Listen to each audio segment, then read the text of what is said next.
එබුවන් ඔයා මේක තුලා තියෙන ටෙක් අප් YouTube channel එකෙන් තවත් අලුත් වීඩියෝ එකකට. ඉතින් අද වීඩියෝ එකෙන් කතා කරන්න යන්නේ ඔයාලා ජීවිතේට හිතපු නැති විදිය ටෙක් වලදී වීඩියෝ එකට යන කලින් මතක් කරනවා අපි channel අලුත්ම කෙනෙක් යට තියෙන subscribe button එක click කරලා ඊට හැබැයි තියෙන bell notification එක ඕල් දාන්න කියලා. ඉතින් අපි යමු අද වීඩියෝ එකට.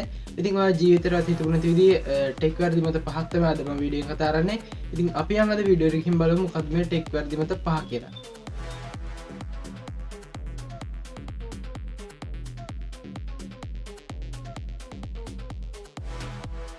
යස් කරදි ඉගන ඕන වෙලා අකුණු ගහදදි ඔයට අකුණ ගහන් තිරන එක අනිවාරෙන් ගහනනේ ඒකන මං කියන්නේ ඔය ෆෝන යස් කරදි අකුණුව දින් තින සම්භවිතය සියට බින්දුවක් ගෙතම සියට දහසයට බින්දුවක ඒ කියන්නේ ඔයාගේ ෆෝන් එක චාජයකට ප්ලක් කරන් වැඩකරදි අනිවාර්ය මකුණු ගහනලාගේ ඩිරෙක්ලි ඔයාගේ ෆෝන එක අකුණු ගහන් තින සම්භවිතය ගොඩක් වැඩි ඒ කියන්නේ ලයින්න කරහනවා ඔය ගෙදරටන කරන්ටයින්න හරතම චාජක ප්ලක් කරම ෆෝන වැඩ කරන්න ඉතින් එහෙම නැතුවගේ ෆෝන එක අකුණු ගහන්න ඒ කියන්නේ අකුණු ගහනලා ලයිට් එකක් දාලා දුන්නොත් ඒ ලයිට් එක පිච්චෙන්න තියෙන සම්භාවිතාව වැඩි. ඉතින් ඔයාගේ ෆෝන් එකට අකුණු ගහන්නේ නැහැ. ඇත්තටම කිව්වොත් මේ මතේ නම් විඳින්න බෑ. ගොඩක් අය කියන්නේ ෆෝන් එක යූස් කරන්න එපා අකුණු ගහනලාට කියලා. ඉතින් මෙහෙම යූස් කරාට අකුණු ගහනලාට අකුණු වදින්න ඔයාගේ ෆෝන් එකට. ඉතින් අපි බලමු දෙවෙනි මතේ. ඒ තමයි ඔයා ප්‍රයිවට් මෝඩ් එක දාලා Google එකේ එක වෙබ්සයිට් වලට එක ප්‍රයිවට් දෙවල්ලට ගියාට මේක ඔයා හිතුවට මේක වෙන්න ඇත්තරම සේවීමක් තමයි ඒගන්නේ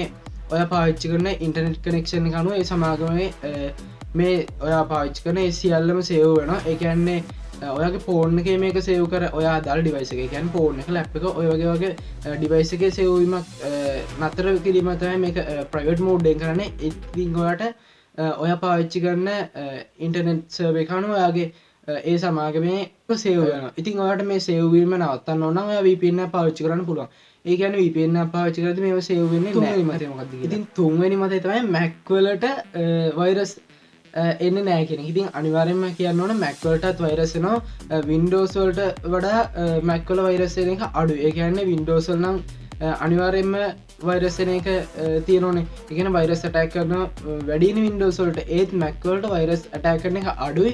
ඒ වුණාට වෛරස් ඇටැක් කරන්නේ නැහැ කියන්න බෑ. වෛරස් ඇටැක් කරන වෙලාවල් තියෙනවා. ඒ කියන්නේ Mac වලටත් වෛරස් එන වෙලාවල් තියෙනවා. වෙනින් මතේ තමයි සිග්නල් බාර්. ඒ කියන්නේ ඔයාලා හිතමුකෝ. ඉතින් සිග්නල් බාර් හතරම ෆුල් පිරලා තියෙනවා නම් ඔයා හිතනවා ඉන්ටර්නෙට් කනෙක්ෂන් එකේ තියෙන ස්පීඩ් එක වැඩි කියලා. එහෙම වෙන්නේ නැහැ. අනිවාර්යයෙන්ම ඔයා ටවර් එක ළඟ හිටියත් ටවර් එක දුරින් හිටියත් ඔයාගේ සිග්නල් කණු ඒ දින 14 පිරුණට ඔයාගේ සිග්නල් ස්පීඩ් එකක් වෙන්නේ නැහැ. ඒ කියන්නේ ඔයාගේ ටවර් එකත් එක්ක බඳුණු යූසර්ස් වල ප්‍රමාණය වැඩි නම් ඒ වගේම තමයි ඔයා පාවිච්චි කරන ඩිවයිස් එකේ 3G 4G 5G ඔය වගේ තියෙනවනේ. ඉතින් ඔන්න ඔය වගේ දේවල් මත තමයි ඔයාගේ ස්පීඩ් එක තීරණය වෙන්නේ. ඒක අනිවාර්යයෙන්ම වාට කියනවනම් ඔයා ටවර් එක ළඟ හිටියත් දුර හිටියත් ටවර් එක බඳුණු යූසර්ස්ලා ගොඩක් ඉන්නවනම් ඔයාගේ සිග්නල් මත තමයි ඔයා හිතන ෆෝන් එකේ එයාප්ලේන් මෝඩ් එක ඔන් කරපු ගමන් ඔයාගේ ෆෝන් එක ෆාස්ට් චාර්ජින් කරගන්න පුළුවන් කියලා. ඉතින් ෆෝන් එකේ එයාප්ලේන් මෝඩ් එක ඔන් කරගත්තට මේක ෆාස්ට් චාර්ජින් වෙන්නේ නැහැ. ඉතින් වෙන දේ තමයි ෆෝන් එකේ එයාප්ලේන් මෝඩ් ඔන් කරපු ගමන් කනෙක්ෂන් එක නවතිනවා. ඒ කියන්නේ ඩේටා ඔන් කරලා තිබ්බ ඩේටා ඔෆ් වෙනවනේ. ඉතින් අන්න ඒක තමයි මේකෙන් වෙන්නේ එයාප්ලේන් මෝඩ් එක ඔෆ් කර ගමන් ඔයා කනෙක්ෂන් එක නවතිනවා. ෆෝන් එක කොහෙවත් කනෙක්ට් වෙලා තියෙන්නේ නැහැ. ඔයා චාර්ජර් එකට ගහපු ගමන් ඔයා යූස් කරන්නේ නැහැ. ඒ කියන්නේ ඩේටා ඔන් එකේ තියෙනවා අනිවාර්යයෙන්ම ඔයා යූස් කරන චාර්ජර් එක ගහගෙන කරපු ගමන් ඔයාගේ ෆෝන් එකේ කනෙක්ෂන් වලින් අයින් වෙලා කෙලින්ම ඔයා පාවිච්චි කරන එකත් අඩු වෙනවා. ඒත් සමගම තමයි මේක ෆාස්ට් චාර්ජින් වගේ චාර්ජ් වෙනවා බලන්න පුළුවන් වෙන්නේ. ඉතින් මේක එයාප්ලේන් මෝඩ් ඔන් කරා කියලා මේක චාර්ජ් වෙන්නේ නැහැ. ඉතින් මම හිතනවා අද ගෙන අපේ වීඩියෝ එකට වැදගත් වෙන්න ඇති කියලා වීඩියෝ එක වැදගත් කියලා නම් යාළුවෝ බලන්න ෂෙයා කරන්න. ඒ වගේ තමයි වීඩියෝ එකේ දැක්ක දේවල් තව කියන්න තියෙන සෙක්ෂන් එකේ කමෙන්ට් එකක් දාන්න කියලා මතක් කරනවා. ඉතින් අපි තවත් අලුත් වීඩියෝ එකක් හම්බ වෙනවා. ජය මම ටෙක්